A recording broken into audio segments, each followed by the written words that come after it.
right, well, welcome everyone, students, community members, faculty. We're so happy to see you all here today and address a simple, easy question like what makes your life worth living? So to get that conversation started, I want to start on a personal level with some personal stories. So Curt, I'm going to start with you. What has success looked like for you? Thinking back on your own life, what has made you feel successful or feel the most meaning in your life? And is that what you would have thought when you were maybe in your early 20s in college sitting in this kind of audience, or has it been quite different? Well, thanks for the question. And can you all hear me? Okay. I would say a couple of things about this. Number one, it's not just what my response is to the question, but what are the variables that I take into consideration as I do. The first thing I would say is that when I was as an undergrad, I think I would have been concerned about things like, am I studying something, and am I considering becoming something that is going to make my life meaningful? Now, granted, I'm not really even quite sure that I knew what that was going to mean at the time, but I thought that there would be something out there called meaning that I would find if I was only able to figure out what the right thing was. The second thing I would say is that I also was aware that I wouldn't have known this at the time, but looking back on it, I would say that I was pretty alone in trying to figure out the answer to that question. Meaning I can talk to mentors, I can talk to people who give me advice, but at the end of the day, I was still convinced that it was really solely up to me to figure that out and to discern that. And so it wasn't just a matter of how am I going to make the right choices in order for me to find what meaning is going to be and what success is going to look like. It was also a matter of being fairly convinced, without knowing that I was convinced of that I was pretty siloed in trying to discern the answer to that question. I would say that what I then anticipated was a meaningful life at some point was going to be a job that I enjoyed, a job that was going to be helpful for other people, a job that didn't get me in jail for anything of that nature, something I could stay out of trouble. But in that sense, there would be this vague sense of I wanted to do something that I felt like was going to be meaningful for me and I was going to be helpful for other people. Beyond that, it's a bit of a crapshoot in terms of what are the different things I might choose to encounter. What I would say that I've discovered since then are a couple things. One is, and this I think comes explicitly as a result of being a Jesus follower, I would say that the sense is that I am not going to figure that out by myself. That's the first thing that I would say, is that I'm not positioned well enough to determine by myself what meaningful life looks like. I actually need other people in my life in order to have a dialogue about what we are doing together to make life meaningful. And I think that gets then to the heart of what I would say success would look like for me. And that is that I have an embarrassment of riches when it comes to relationships with people by whom I am deeply known, deeply loved, despite the fact that they actually know me pretty well. And I would say that not only that, which I would say has been like the marker of what success feels like to me, but it turns out that the work that I do in this field of interpersonal neurobiology would tend to indicate that we as human beings, we who are trying to navigate the world in the minds that we have, actually, in order for us to flourish, really need deep connection with other human beings in order to answer any of these questions. Even the way that we pose them often ends up being a process in which I'm trying to figure out even what are the right questions that I'm supposed to ask. And if I don't have the right questions, then of course I'm not going to get the right answers to those questions. But all of that, I think, is subsumed over time when I see that the value of relationships is the single most important thing that has been instructive for me, and the richness of that, whether it's in my marriage, with my relationship with my adult kids, or my friendships, is crucially important. And so I would say to us here, I was speaking to those in your shoes, I would want to be curious about by whom are you being deeply known, and who are the people that you are deeply knowing, such that the relationships that you're generating are going to be those spaces in which you helpfully answer those questions and will be able to answer them 40 years from now. David, same question to you. So thinking over where you've been, where you are now, what stands out to you as things you really feel proud of, feel like achievements, or feel like they've given meaning in your life? And is that what you would have expected back in college? I would say my view of success when I was a college student was very univariate. It was very unidimensional. I wanted to be a professor. My dad was a professor, my mom was a teacher. And so to me, success would be, I become a professor. And so my whole goal, and after talking to my dad for a lot about this and my mom, was to figure out what did I like enough, what topic was I passionate enough about that I could do it for the rest of my life. Because that's basically what, my dad was a music professor and he loved music and he loved everything about it. And he said, you know, the key is to find something you're passionate enough about because that's what you're going to be doing. So my goal was to take classes in lots of different areas and explore lots of different things until I found that thing. And I did, and I'm an organizational psychologist, which I'm passionate about it. I really like it. You may never have heard of it, but that's what I do. I would say over time, though, I partly life, career, and then also through my own work and my own research, my view of success became much more multivariate, which is there were different types of success I could have. Like I could have career success, and what would that look like? That would be, you know, getting promoted, getting tenure, getting recognized by my peers.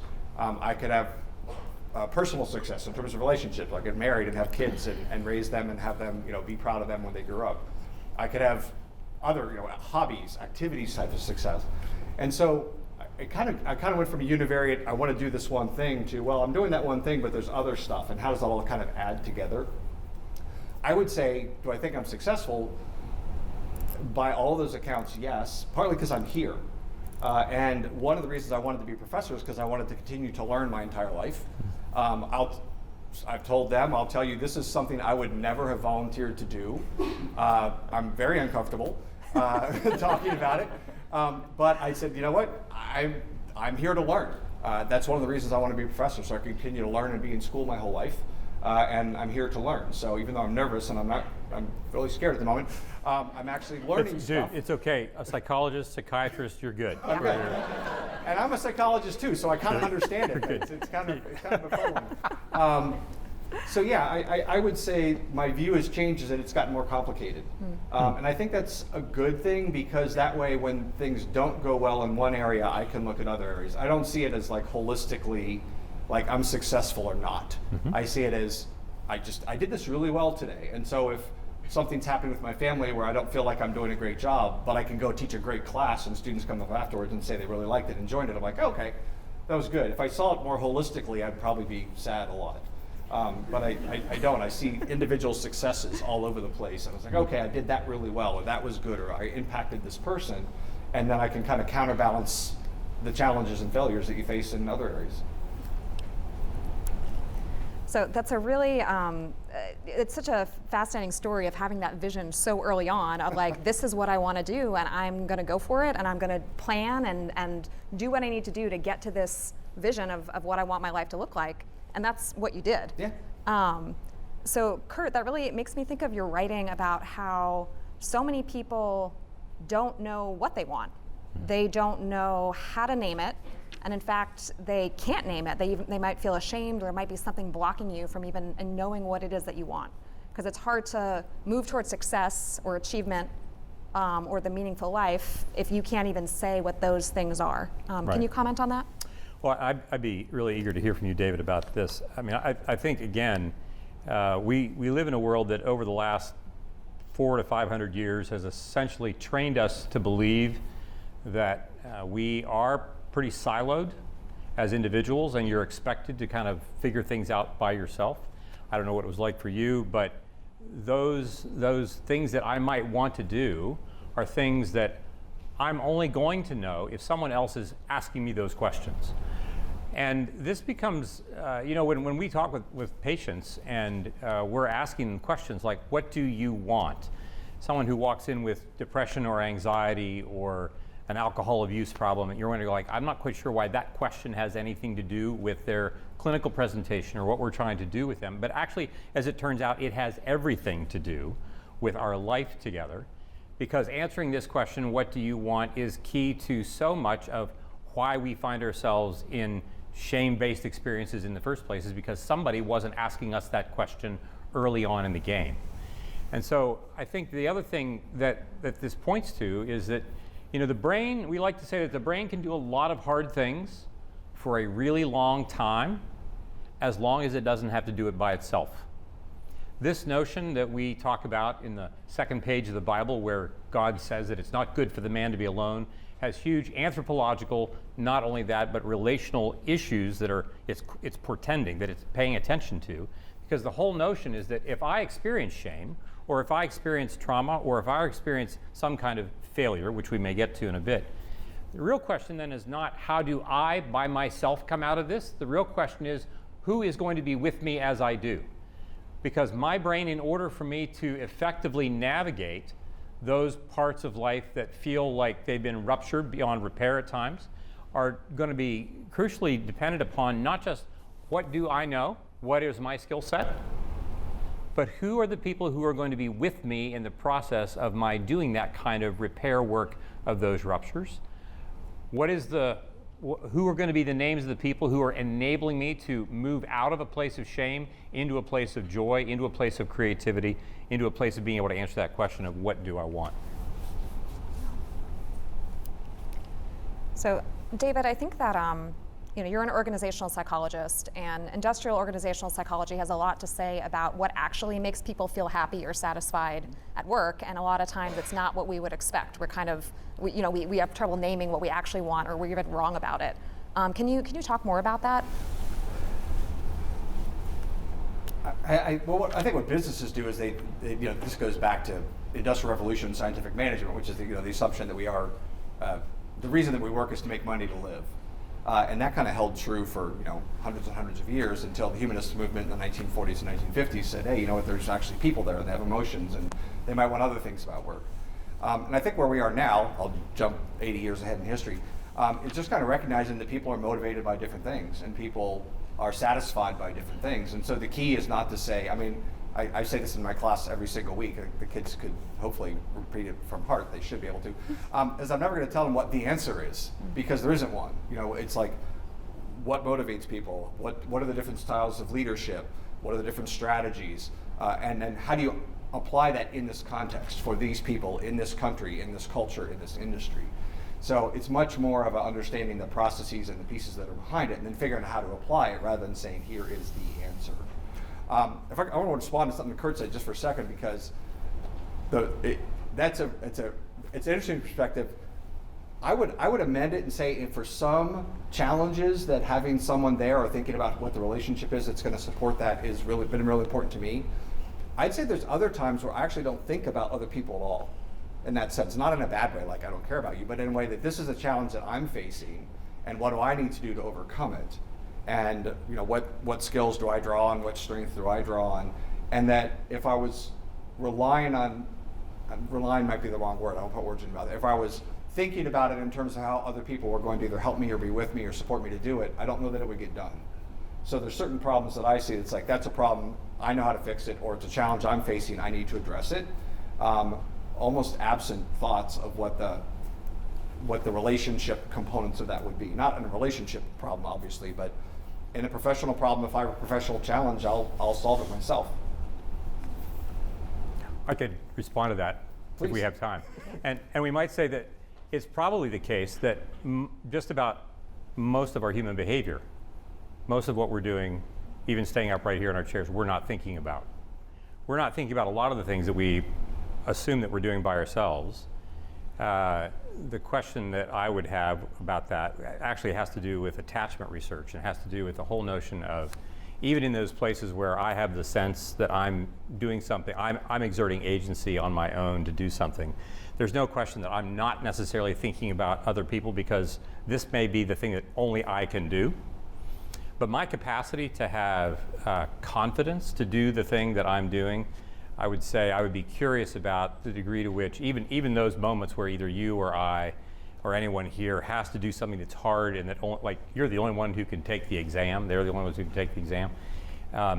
There is going to be some sense, I think, in which our attachment processes contribute to that over time, my capacity, even as an individual, to do the things that are important for me have relational components to it, often that inform things even from a neural network standpoint that I'm not necessarily consciously paying attention to and are not in play consciously at the moment, but that have required relational underpinnings over time to do that. Like I think of, like, I just love your telling your, like we heard this at dinner, I love your telling your story about your relation, like your dad and your conversation with him and about what this was like to do that. And even there, I mean, somebody is having a conversation with you and I'm thinking like, gosh, I think having your dad would have been great.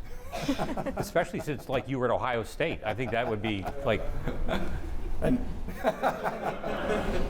I look exactly like him. I mean, everyone my whole life has said you look just like Petey, so yeah, I might as well be him here right now. Nice. Something that seems difficult about thinking about making these decisions now is that, we're, in college or whatever age you're at, but you are making decisions that are going to affect you, you're at points in your life in the future, like things build on themselves, you go down certain paths that can be hard to turn back from. And the things that we think we might want now or seem meaningful now are not necessarily things that will feel the same or that we're going to want in the same way, when we're older. We have to take this kind of lifespan view. So, David, can you talk more about that? Of how does what we want change over time as people get older? Interesting.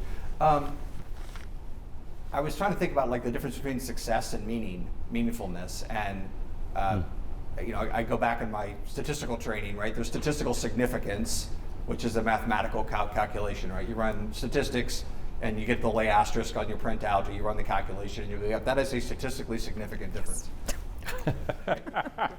And then the question is, well, is it meaningful or not? Can you do anything with that? And so I kind of think about it the same way. To me, success, not quite as cold and hard as statistical significance, but it's along the lines. It's like, I want to become a professor, I'm demonstrably a professor, therefore I'm successful. Is that meaningful or not? To me, that's like the value judgment that you put on top of it.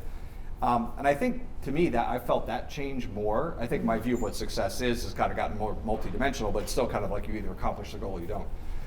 To me, the meaning part is, well, is that worthwhile or not? So we were chatting before the mics came on about, this is my second semester at UVA. I was at George Washington University for almost 30 years before this. I had tenure, and I was a tenured associate professor. And I was not as happy as I wanted to be, and this job opened up at UVA. I'm an UVA alum, so the chance to come back was a big plus. And there was a kind of a two-pronged offer. One was to be a full professor, so a promotion, but without tenure, so I'm not tenured anymore. And I was like, well, how do I interpret that? How do I make sense of that? And my daughter, very smart young lady, said to me, well, Dad, you already have tenure, and what's it getting you? And I said, well, not really anything. She said, well, why don't you go there, get the promotion to full, which is what you really want, and then worry about the rest of it later on. I was like, oh, yeah, she kind of framed it that way. And so that decision also became much more meaningful to me because of the way she framed it. And what I really wanted to do was to come here and to teach and to work with undergrads. Being full is nice, so I don't have to worry about that anymore. But it was really more the opportunity to come here that was the important part of it. And she helped me kind of reframe it away from you got the job offer, which is kind of the success part of it, and more, okay, so I got other offers as well, and I turned them down. Why did I take this one? Because this one had a lot more meaning than those other ones did. Yeah. And I would say my kind of understanding of that meaningfulness component to the success piece has matured over time. Yeah, not everyone would feel comfortable or feel ready to turn down what sounds like the more prestigious or more highly sought after tenured position to go after something that actually you wanted a lot more and that meant a lot more to you. Yeah. Good. Well, there are many things that I think about that don't kind of emerge out of the soup of human development. I think there's a lot that you can learn about who we are as adults by watching children from birth to age 4, because some of us aren't that much more mature than 4-year-olds. But one of the things that you recognize about children is once they've begun to establish this sense of connection to their parents that we call attachment, this sense of secure attachment, there's something that you'll notice about 2- and 3-year-olds that you don't have to teach them to do. They're going to come find you with something that they have made. And you're going to wonder what it is. They'll tell you what it is. It won't look anything like what they have told you that it is. And they're going to want you to put it up on the refrigerator and then invite the neighbors and charge them money to come and see it because they think it's that beautiful. Because human beings have a hard time at that age not making things. But when you watch kids do this, you'll find that when they make something, they bring it to you, not just because the thing itself they've made is so beautiful, but because they're looking for the joy in your eye at their having received it. Does that make sense? And so one of the things that we notice about human beings, and this is something that you read about in the first 2 pages of the Bible when you ask, like, well, what does it mean to be made in God's image? To get to this question then, what does it mean for us to have meaningful work and so forth, is that the first thing that you read on the first page is that God's an artist. This is what he's doing. He's making things. And by the time you get to the second page, you recognize that the way that God makes things is really, really quite intimate. Right? He formed the man out of the mud of the earth, and he breathed the breath of life into man's nostrils, and man becomes a living being. And then man is then commissioned to create and to curate what he's created, beauty and goodness in the world. And what waits for us is joy when we are creating things in the way that we were made to make things. And when I hear you, at the dinner table, when we're talking together, like your face lit up in the course of talking, that's right, that's right, lit up as you're talking with you about your class that you had with him. And I'm like, oh my gosh, like joy is happening here at the table because of something that happened in your class. And I would say, oh goodness, like you're making stuff in that room with her, and you're making stuff as a student in that room. And I think that we have times when we, the question I would have would be, what is it that you want to make? It's not just what do you want to do. It's what is it that you want to make. This gets to the question of what do you want, but not just what do you want do you want to create? And I could easily imagine, like, look, I want to come and be in your class. And I want you to, I want to be in the room when you're making things, because I think that's exactly what you're doing. And I think that it's also true that, 3-year-olds are going to grow out of their 3-year-old self, and they're going to want to make other things when they're 10. And then they're going to want to make other things when they're 18. And they're going to make other things when they're 25 and so forth and so on. And I don't know what it was like for you. I have had different stages in my vocational life in which you get to certain places where you're like, okay, I think I've made everything that I can make at this point. I want to now go on and make something else. But I'm going to continually need to be in conversation with other people who I can say, I'm really kind of running out of gas. I'm bored with this stuff that I'm making currently. And I need to have other people in my life with whom I'm having ongoing conversation to help me then ask, in the same way that you had a conversation with your daughter in which she helps you discern, oh, there's this other thing that I want to go and really, really make things. And for me, I think that's how, over time, things change in terms of the stuff that we want to make.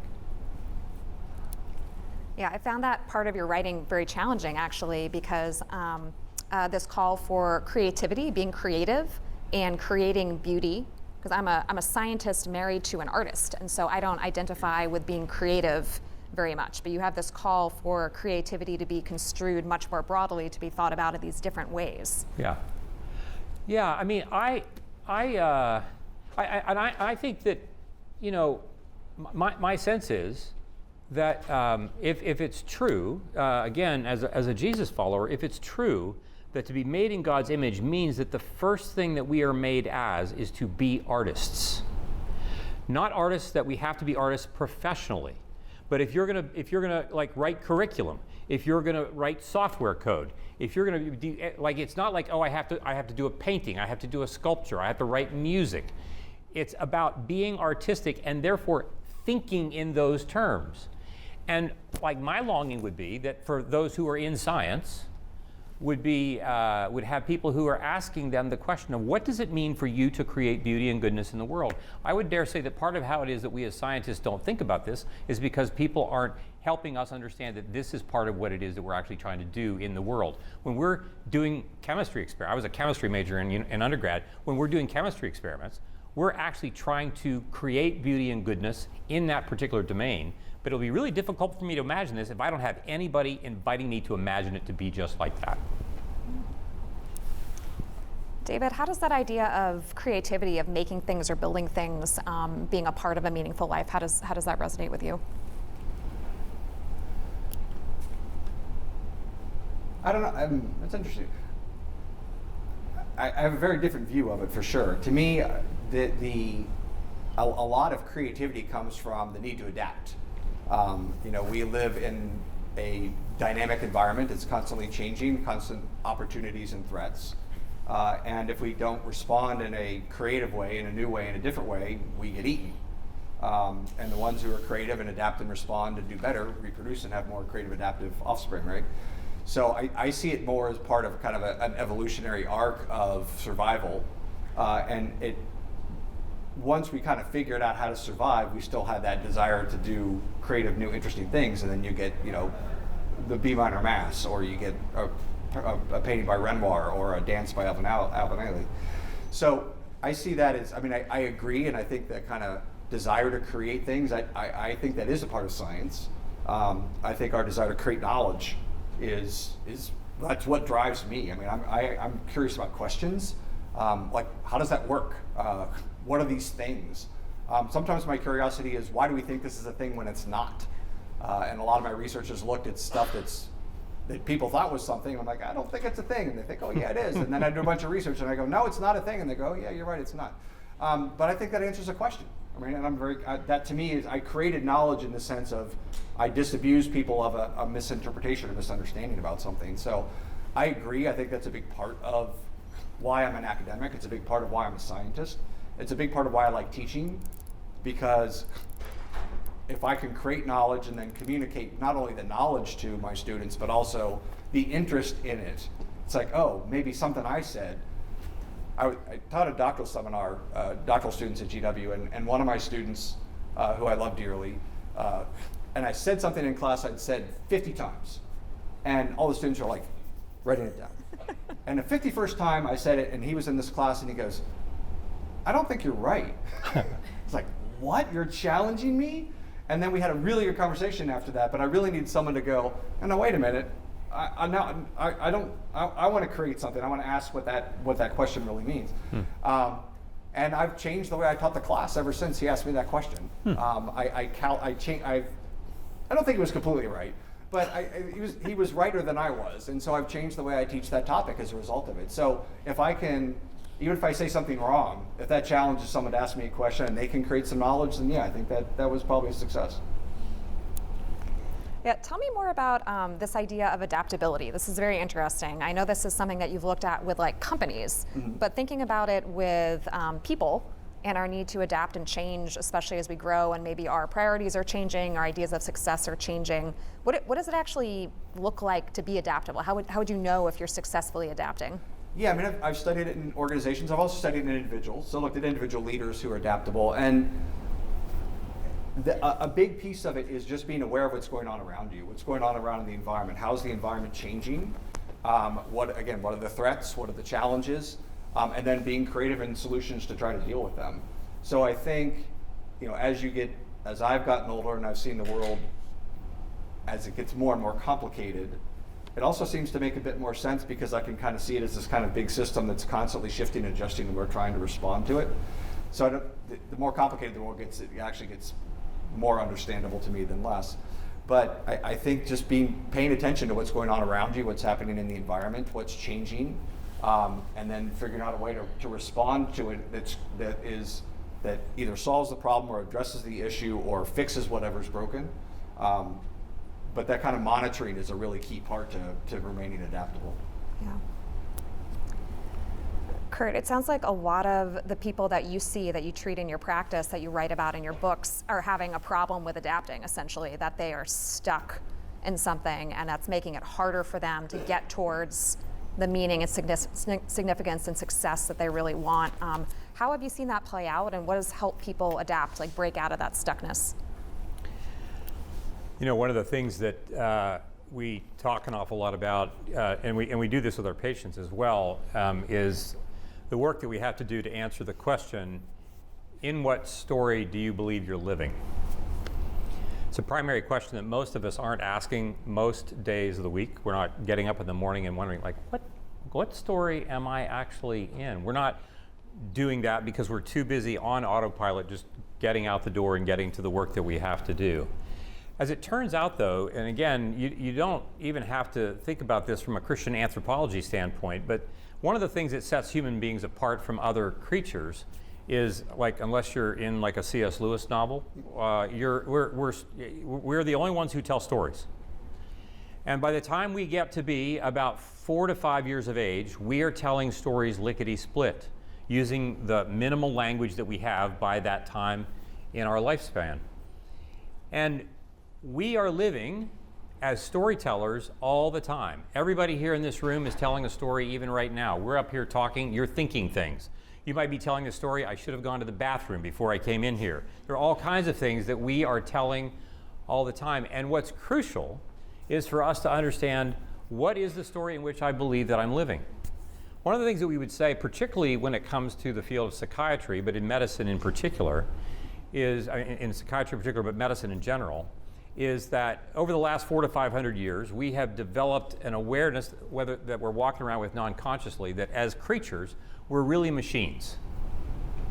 This is what the scientific method teaches us. This is kind of how we have come to believe who we are. And in fact, we as physicians are often imagining ourselves as being machines. And all you have to look at now is the economies of how we're trying to take care of patients that makes it really appear like we're just trying to treat diseases that meet certain criteria.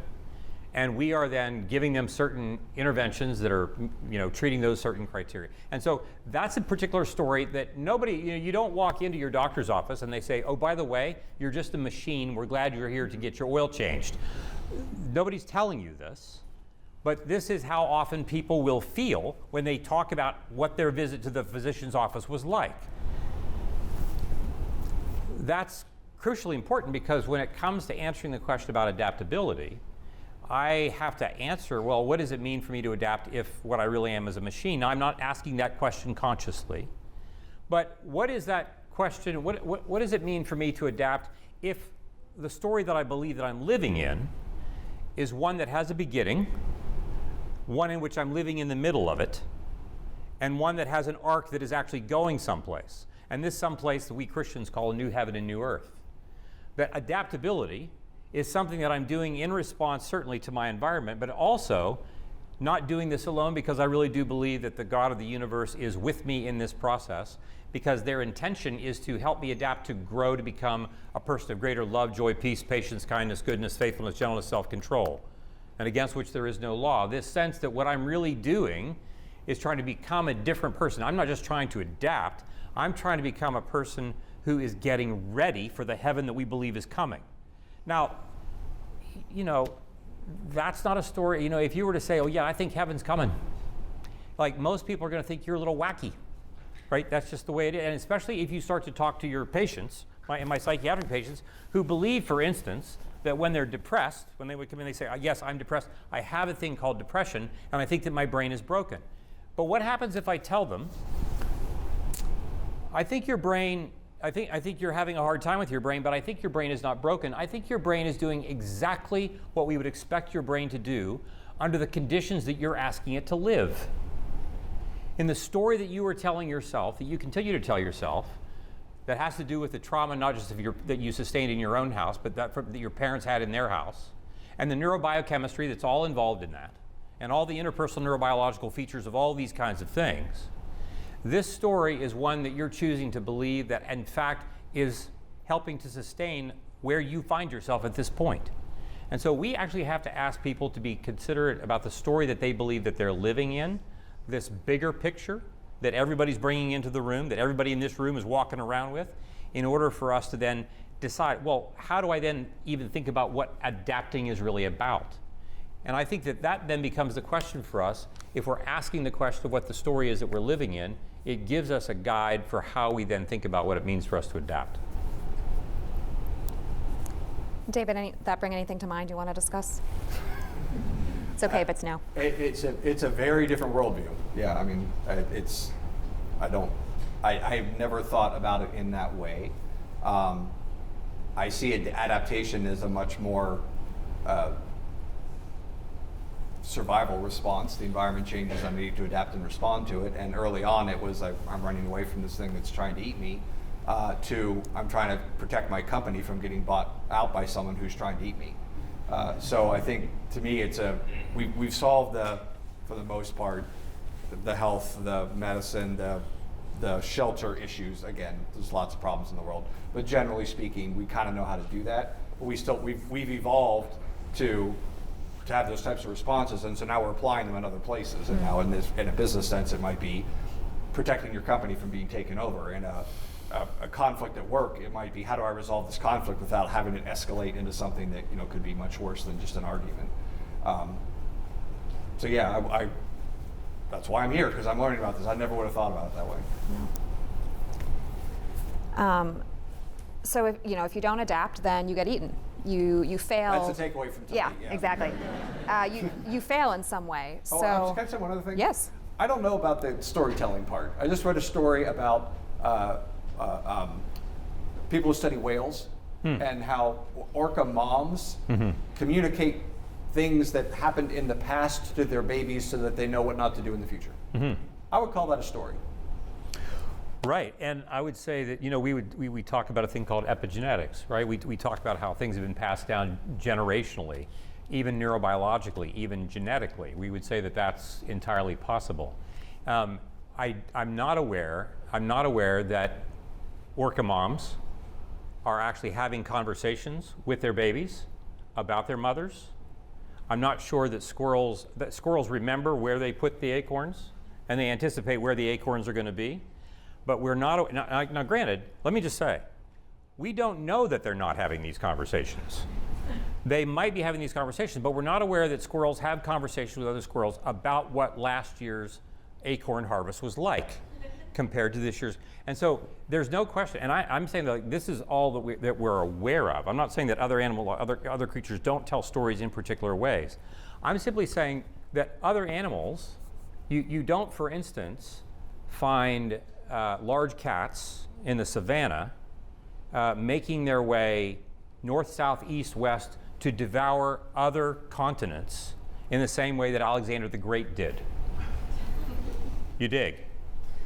Right? So we humans tell stories in that way, in ways that even animals that are carnivorous don't tend to tell, if that makes sense. And so then the question becomes, we're afraid in the way the animals are afraid, but we're also afraid in ways that animals aren't, because of our capacity to have a prefrontal cortex that tells stories about the future, because our time travel is very different than other animals in terms of our time travel. And this way of storytelling we would say is all part of what we, how would we describe it? We would say that we Christians would say, this is part of what it also means to be made in God's image. Well, so, if you're an animal, the definition of failure is pretty clear. Like, either you're dead or you didn't reproduce. Like, it's pretty simple. Humans, it is more complicated you might see somebody who has met these milestones or benchmarks that seem like they would make them feel successful, but they don't. They feel like they are failures, or they feel like they've failed in different areas. So how does this question of failure enter into these conversations about what it means to live a meaningful life? What does failure mean, and how can we move on from that or learn from that and still find meaning? I think failure is, I think it's more closely related to meaningfulness than success. I mean, because someone could objectively succeed at something. They could win the game, or they could accomplish the goal, and yet they could feel like they had failed. And that to me sounds like it's more closely connected to meaningfulness than to failure, or than to success.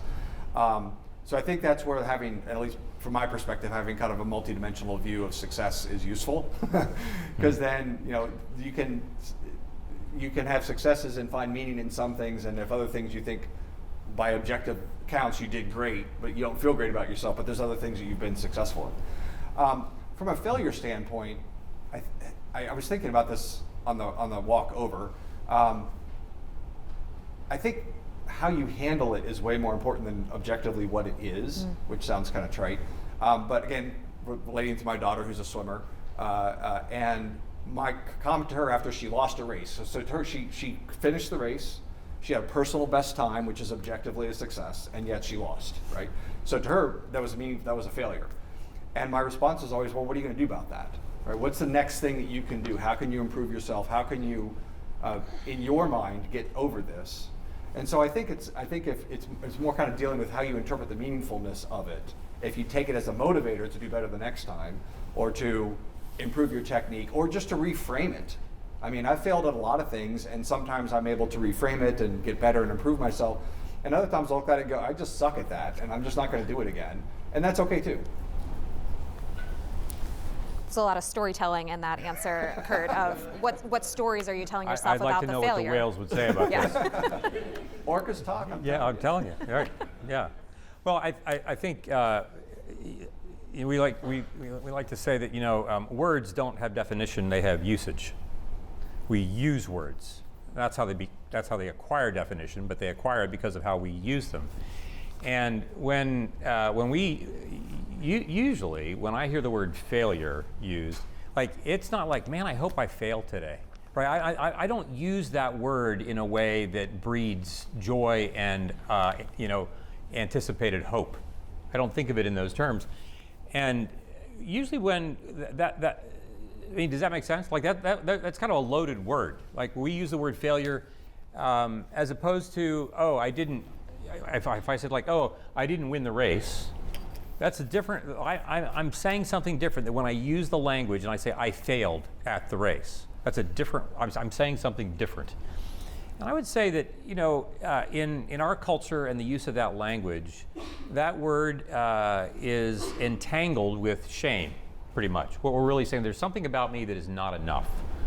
That's how I often hear people using that word. I think what's really, what strikes me, again, about the arc of the biblical narrative is that, the texts of Scripture don't talk so much about people who fail as much as they talk about people who are wise and people who are fools. This notion that I can make choices that decreate my life, that disintegrate my life, that move me away from life, and I can make choices that move me toward life. I can be in a race in which I don't win, I post a personal best, and it motivates me to want to do the next thing. And so I'm understanding the race as actually being something in which the word failure doesn't even exist as part of that conversation. I can make mistakes. We might say I failed at the class. Now, these kinds of things happen, and we can pile a lot of shame on top of our own selves when we talk like that. As opposed to saying, yeah, I didn't pass the class, and now, to your point, what am I now going to do about this? But I would invite us to consider that there is always a lot of storytelling that's going on with this. What is the story that my story is sitting in, such that I can now make sense of what has happened? And not only that, who are going to be the people that will help me make sense of this? This gets back to our initial question about how is it that we're even defining these terms? How is it that we're using these terms? Because in many respects, it also, I think, in many respects, will have to do with who are the community members, who are the people that are living life with me such that I can answer this question more effectively when I do find myself in those places where I've made mistakes, where I have not done everything that I want to do.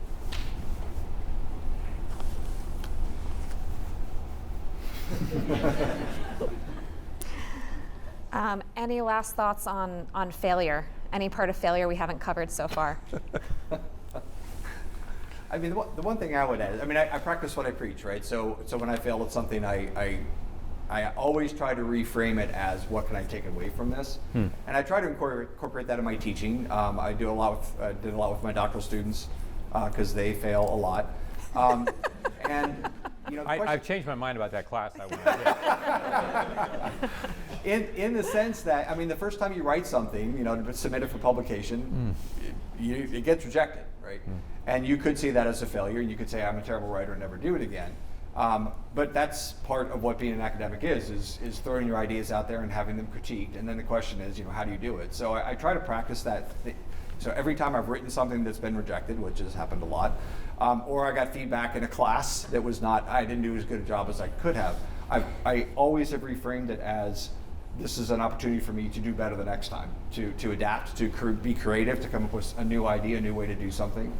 The first advanced psychology course I took here was advanced social psychology. It was a 4,000 level class. I took it as a second year. And I remember the professor telling me I shouldn't take it. And I said, why? Because I had to force that into it. So I shouldn't take it. So we're only a second year. It's a really hard class. Most of the fourth years don't do very well in it. I was like, that sounds like a challenge to me. So I took the course, turned my first paper, and I got a D. And she kind of said, you got a D. When I think what she thought I was going to do next was, I should drop this class. Instead, I got angry. It's like, I'm not going to drop the class. And I rewrote the paper, and I rewrote the paper, and I went to office hours, go to office hours, go to office hours. And I met with the TA, and asked lots of questions, and I turned in the final paper, and I got a B-. It was the best B- I ever got my entire life. And that was really motivating. And that kind of taught me that, you could fail at something, and then you could drop it and get out of it. And I have done that at times when I realized that's not what I wanted to do. But this is, go back to the first thing, I wanted to be a professor, and if I wanted to be a professor, I had to figure out how to do that. Right. And so I tell that story a lot, and they're like, wow, you're happy with the B-? I'm like, I'm happy that I got from the you should not be in this class to a B- in a 4,000 level class as a second year. Yeah, that B- meant more and had more meaning and more significance and felt more successful than an easy A in another class. 100%. Well, these A's are nice. Yeah, well, Right.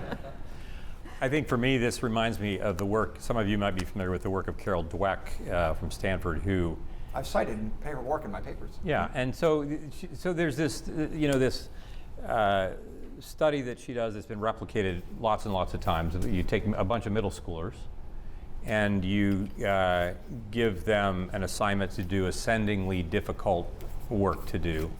And these two sets, you've got one set are the gifted and talented students, and another set are just your average students. And the only difference in the set is that when the gifted and talented students do well on a first level problem to solve, the proctor will say, you did really well, you must be really smart.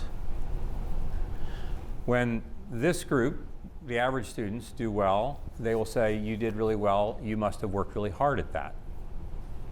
Now, it doesn't take very long to see where this is going to go, but study after study, when they replicate these, the groups that are the average students will eventually far outpace those who become anxious, because when they start to run into trouble, they start to worry that maybe they're not as smart as they thought they were. Now, the other thing that I would, now these studies don't address questions of attachment, but the other thing that I would address, that I would be curious about, is that when the teachers say to them, you did really well, you must have worked really hard, I would invite us to consider that what's actually happening there is an empathic connection. Because what the teacher is doing is actually acknowledging that, yes, I've had to work really hard at this. This is not easy to do. This is actually hard to do. And as we said earlier, if the brain isn't by itself, it can do a lot of really hard things for a really long period of time. And so to the degree that people know that, goodness, if my hard work is getting me connection, and they're not thinking this consciously, but if my hard work is getting me connection that enables me to continue to do hard work, I'm much more likely to persistently do well at these harder assignments that are given to me. And so when I think about this notion of when we don't do well, when we get our Ds, but we have people who are with us, who are being curious with us about what do you want to do with this, and are going to be with us in the process of that, that makes a lot of difference in terms of how I'm going to respond to what I would otherwise consider to be a failure. David and Curt, this has been such a stimulating conversation. Thank you so much for sharing personal things, for being vulnerable, for sharing your wisdom with everyone here. I want to move us now towards a time of question and response. Thank you very much for coming out and talking about this. So I wanted to touch on different people's notion of success, especially in organizational psychology. What does that look like for different people? And how do you sort of like, what lessons could you learn from that personally in motivating yourself? Yeah, I mean, organizational psychology, I think one of our blind spots is that the field oftentimes views workers like they're us, that they are motivated by work, they're motivated by learning, they're motivated by interesting things, and not recognizing that a lot of people aren't motivated by those things. And so I think from a discipline standpoint, I think recognizing there's a much broader range of interests, of motivations, of desires, of things that are found rewarding is useful. From a personal standpoint, same thing, right? Is that you might not be motivated by, having to work really hard to get B-, but rather taking something that you really, really like and doing great at it. And I think recognizing that difference is okay, that there's not a universal conceptualization of what this thing is. I think you just heard tonight multiple perspectives on what the thing is and how to think about it and how to frame it. So to me, that's the big takeaway, is that we tend to, like I talked before about, some things I've studied that aren't a thing. So generations is an example. If you want me to talk about generations, I can do that for 2 hours. But there's no such thing as generations. They don't exist. They're a social construct. There's no empirical evidence that they do anything. And yet people still talk about them. Why? Well, because it's a lot easier to group all these people of this age and put a label on them to say they're all the same way. Right? That's lazy. It's intellectually lazy, and it angers me. But from a personal standpoint, from an educator standpoint, from a business standpoint, when I do consulting, I don't do that because that's a bad business decision. You've got 800 workers and they're maybe motivated by 799 different things. You'll be maybe more successful if you spend a little bit of time and figure out what those things are, rather than saying, well, you're all 20 to 30 and therefore we are going to treat you the same way. So I think recognizing that individual variability is something we could do better in academia, we can do better in business. Is she allowed to ask a question? Who's your favorite student? Yes. I'm kidding, go ahead. Okay, so something that you said really just hit me. Which you? What? Which you? You're looking at both of us. Well, both. Oh, okay. But, yes.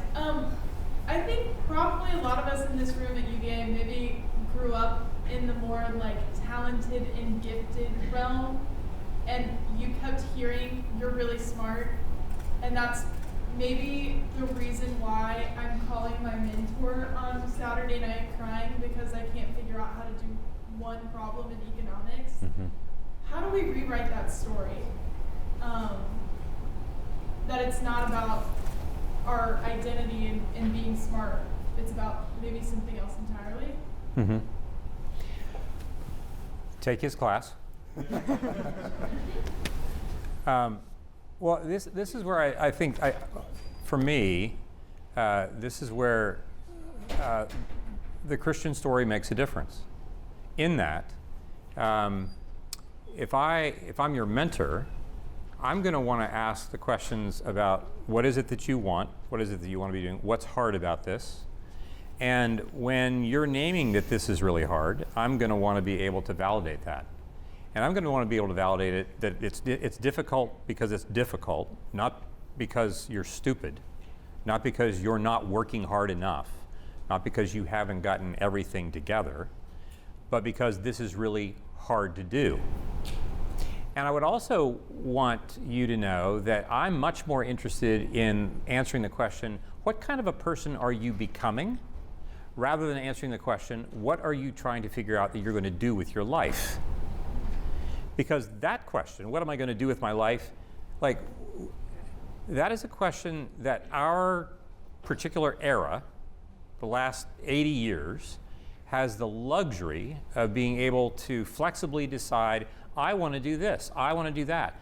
We now get to say, you can be anything that you want. 200 years ago, that would have been a weird thing to hear. My dad was a farmer, I'm going to be a farmer, my son's going to be a farmer, and so forth, like, because this is kind of how the world operates. The whole notion of having an entire panoply of choices before you makes us extraordinarily anxious. Now, this is good for my business, don't get me wrong. I don't mind this. But I'm much more curious about what you want and who you want to become, and you're going to try things, and not all of those things are going to work out for you. And I would want you to know that, like, that's not, whether or not you are perfect at this or you become a successful whatever the thing is less significant to me than if you're going to do this, we're going to work hard. I want to be with you in that prospect.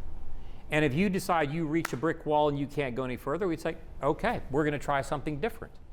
But this is not going to be a matter in which your character is going to be validated or not based on, like, whether or not you get the A. It's going to be based on what is it that you want to make, and what are the things that are making it difficult for you to do that, and how are you going to be connected in community in such a way that no matter how hard this is, you're not going to be left alone in the room when tears start to come. Because, because they're going to. Look, if we're honest, like, they're going to come for all of us. Like, they're all going to come. I mean, they're going to come for all of us. Like, we like to say, look, tears are the soul running for daylight. And if we think tears are just a sign of my not being enough, then we don't understand what the tears are meant for. I would give you an orthogonal answer, a very different one. Not incompatible, but just different. I was the editor of my newspaper, I was a valedictorian, blah, blah, blah. And I got here, and so was everybody else. Yeah. Right? And so that D that I got, and then the overcoming it part, that was kind of the first step on me trying to figure out, like, what the success is kind of multidimensional. There's lots of other things. There's some things that I wasn't good at, or I wasn't any better than anybody else. Not that was made a difference in that sense, but it's like everyone's really good at that. But thinking, what else can I do? What else can I try? What else could I be that I could be really good at? And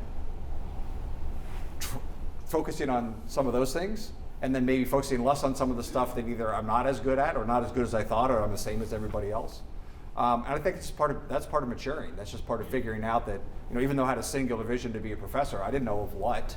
I mean, I took econ for 2 weeks and I dropped it because it wasn't what I wanted to do, right? And I took a whole bunch of classes until I found IO Psych, and I was like, oh, that's what I'm really passionate about. And then I grew from there. But then I tried other stuff that I never thought I would try. I drove for UTS. I was a student bus driver. I was a really good bus driver. And I really liked it. It was a great job. And I ended up being a student supervisor. And, I run the bus system on nights and weekends. I never would have thought that, and all those other stinking high school yearbook editors, they're not student supervisors at UTS. So I think part of it, there probably were, but I think part of it is just kind of realizing that, yeah, you know what, you try hard at some things, and some things are harder than others, and other people might be better than you, and what else can I try? What else can I be good at? What haven't I tried? I mean, this is an example. I'm still doing it. I'm old, and I'm still doing stuff I've never done before, because I'm like, well, that could really suck, or it could be really cool, it could be really interesting, and we'll see what happens. So I would say you're really normal in that sense, and so is probably every other student in here who's banged their head into the same wall, which is, yeah, try something else. Keep working at it until you're really good at it, and if you decide you don't want to be good at it, try something else.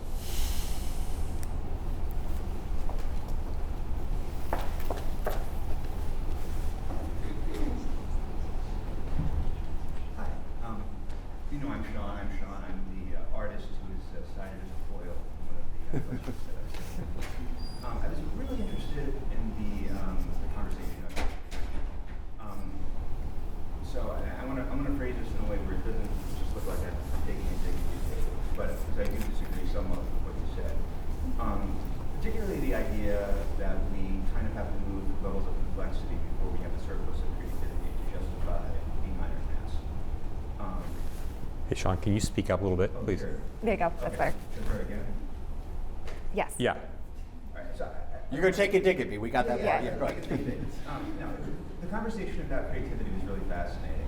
So I admit I don't 100% agree with your perspective, which is that we are working through sort of levels of complexity as a society before we have enough resources and time, let's say, in order to create something like the B minor mass. Theologically, of course, we see that God's first act in Scripture is actually the creation of, well, a necessary creation. It's unnecessary because God didn't need any of this, right? And it sort of follows more what Curt was saying, which is that it seems that one of the earliest instincts of the human child is to sort of make things that don't need to exist. So it does seem like this a really sort of strong theomorphic, or to say God-shaped desire, instinct that humans have to make things that we don't actually need. And as an artist, personally, I find this is incredibly difficult, in contemporary times, because you can't always justify return on investment for creative projects. Everything's always about is this increasing value? Is it creating value? Is it increasing wealth? And not everything that really does make life worth living, of course, is going to have some sort of specific capitalist benefit. I'm assuming that that's something we can agree on.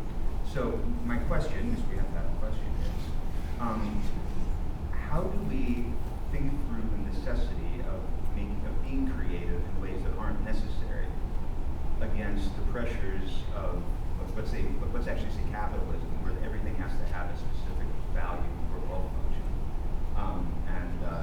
I'd be fascinated to know what your answers to this are, because it's something that I think I struggle with basically on a step-by-step basis. Appreciate the question. I have two responses. One is that I agree. I mean, I had 3-year-olds and they made stuff I didn't know what it was, and they brought it to me and they were really excited about it. I would say that is evolution. Is that over time that that humans that were more adaptive and came up with creative and interesting solutions survived and reproduced, and those genes were passed on to their children, and we pass it on to our children now. So I don't agree that it's a God-given characteristic. I think it's an evolutionary characteristic. We've evolved to be that way. So I don't think that, I mean, that's just a different worldview about where that comes from. I understand yours, that's not mine. I also disagree with the idea about, I think that the assumption that creating something has to have a material wealth in that sense, because I think it can do other things. It doesn't necessarily have to make money, but it may make other people think differently about the world, or may make other people become less stressed. I'm an artist. I sang in a choir for 30 years. It's one thing I gave up when I came to Virginia, and I'm probably going to, I hope to start singing again. And I remember one of my less musically inclined colleagues asked me, why do you do that, right? And what do you get out of it? I mean, you're going and I sang with the Washington National Cathedral. We sang Mozart, the B minor Mass, and all these other wonderful pieces, Verdi Requiem. And they said, why did you do it? And I said, because for 2.5 hours on Monday night, I can go sing Mozart. And I like Mozart. And everything outside stopped. And that made me a better teacher. And that made me a better dad. And maybe that makes me a better business person. And so if someone goes to see your art, I'm not sure what your medium is, but if they go to see your art and that calms them or that gives them an idea, that's got value to it. That creates wealth, maybe not monetary wealth. And I think that there's a lot of people who have that kind of capitalistic view of art, like, why are we funding this? What does it do for us? I think I disagree with that view. You might love opera, you might love dance, you might love photography, whatever it is. I think it has value. Well, I would just say that even as far as I understand it, for me anyway, it's difficult for me to even decide that something does have value apart from my understanding in what story that value occupies. It occupies. And so, like, I think we would say it has value because there's something about it. We don't need the mass, right? In the same way that we often say, well, like, our current modernity would tend to behave. No, nobody would want to admit to this, but we tend to behave as if beauty is a luxury. Until you pose the thought experiment of what would happen in the world if we eliminated everything from it that was beautiful. And suddenly, you would find there would be very little, if anything, left in the material world. Because if you've looked at an earthworm, if you've looked at a blade of grass, if you've put your hand on an oak tree, you start to notice that beauty is everywhere. We just don't live at a pace that allows us to pay attention to it.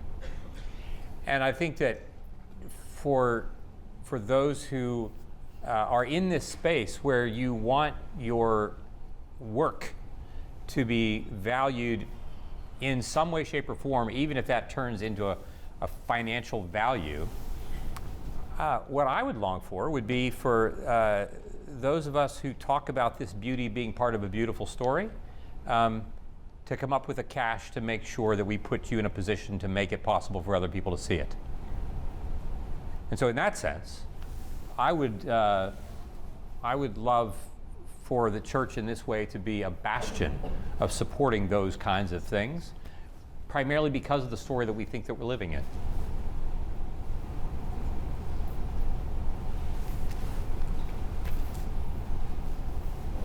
Hi, Dr. Professor Costanza. I have your class next semester. Get an A. Dude.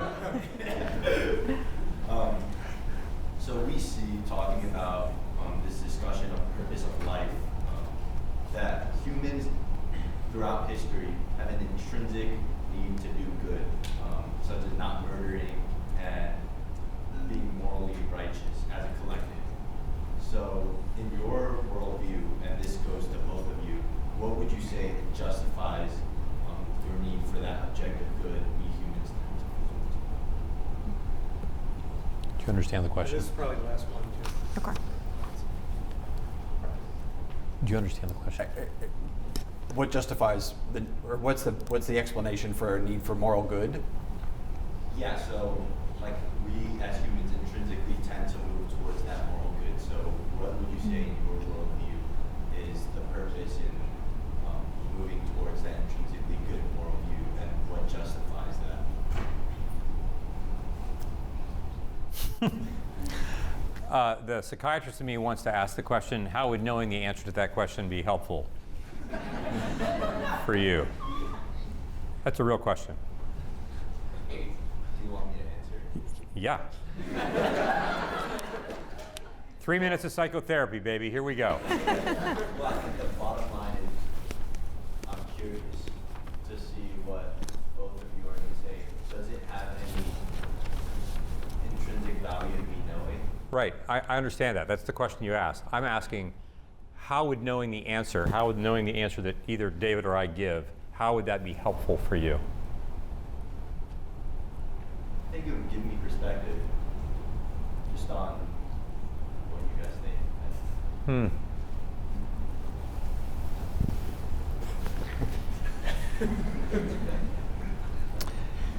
I have an appointment tomorrow at 2 o'clock available. We can talk then. I'll just say this. We often say when I'm in places to do Q&R, every question is the leading edge for a longing that is underneath it. Every question. Even if I say, how many cups of sugar need to be in this cake recipe? Yes, I'm asking for information, but I'm asking it because I want to bake a really good cake. I have a longing for that. And I would say that what I'm most interested in is what your longing is. If it's important to you to know why you want to be a person of love and joy and peace and patience and kindness and all those things, I would guess that you have some sense that that's going to create goodness and beauty for you in your relationships. And I would guess that whatever we're answering, that you're going to want an answer that's going to enable you to become the kind of person that you really want to become. And I realize, like, I'm not giving you a straight-on answer to that, because I don't think, first of all, I don't think science answers those kinds of questions. It's not built to answer that. In my view, like other domains of our life experience answer that question. And when we read in the book of Ecclesiastes that God has put eternity in the heart of humankind, the Hebrew, when they would use the word eternity, that English word eternity is not just referring to time measurement. It's not just about everlasting time. It's about the depth of the quality of the life that God lives. That's what that word, that's what the English word, eternity, represents that. And I think it's hard for us to get away. It's hard for me to get away from the reality that, I've lost 3 brothers to cancer. It's hard for me to get away from the reality that, like, I don't just think that they are dots at the end of a sentence, at the end of a chapter, at the end of a book that's going to be burned at the end of history. I'm thinking that there are other things that I have a longing to be connected to them in a way, and we can have all other kinds of scientific ways of kind of imagining that, but that still gets back to the question of, like, in what story do I want to live, where in which the thing I want to become that we would call moral goodness really makes a lot of sense for any of us. I wouldn't give you a short answer either. I would say my worldview in general on that is, if you want to understand why someone is being good or why someone is not being good or what motivates or drives them, I think you have to look at them, and I think you have to look at the system, everything that's around them, the environment, politics, people, money, the world, their beliefs. And when I've come across things that don't make sense to me, whether it's someone being bad or whatever, however you want to phrase it, which we're seeing a lot of, it helps me to make sense of it, to think, well, what are all the other factors that might be influencing it rather than just them? It could just be them, and they could just be a bad person, or they could be not doing something we would want them to do. But there's lots of other things that affect why people behave the way they do and how we interpret the way they behave and what sense we try to make of it. And so it helps me to kind of understand or at least comprehend those things if I think about all those other factors. I'm a systems thinker. I mean, I think about the world as a system, and there's all these interacting pieces, and you can't understand just any one piece in isolation, whether that's their story or their family or their history or their brain or their chemistry. You have to think about how all those pieces fit together. So I would say if you're trying to make sense of what someone is doing, whether that's you or someone else, try not just to say, oh, well, that's them, but think about what's all around them that's influencing it, including you and how you're interpreting it. And so when something bad happens, it's like, oh, I see this thing over here might have caused that thing or might have influenced it, not just a bad thing happened in the abstract. And that helps me to process it and make sense of it. All right, one last question for you two to close things off, and I'll challenge you for one sentence, about 1 sentence or less here. Our closeout question. Did you say yes. 1 sentence or less? 1 sentence or less. A fragment. Got it. You can get fragments. Got it. Actually, just start your sentence and then just stop. Given that we have an audience largely of college students who are just starting off on their adult lives, looking towards vocations, many choices and decisions, what's one thing any college student here should do or take away in response to what they've heard in this conversation? What do you want them to remember about what they've heard here today?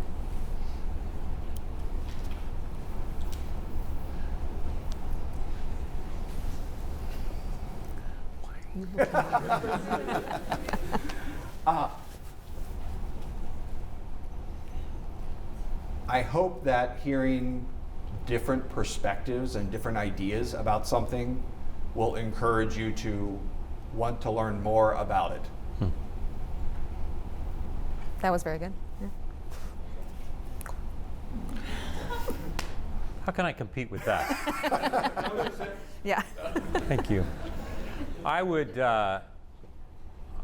encourage you to be committed to being in relationship with somebody who's giving downstream to you and somebody downstream from you to who you are giving, in order for you to not allow yourself to be alone as you're asking for what it is that you want in your life.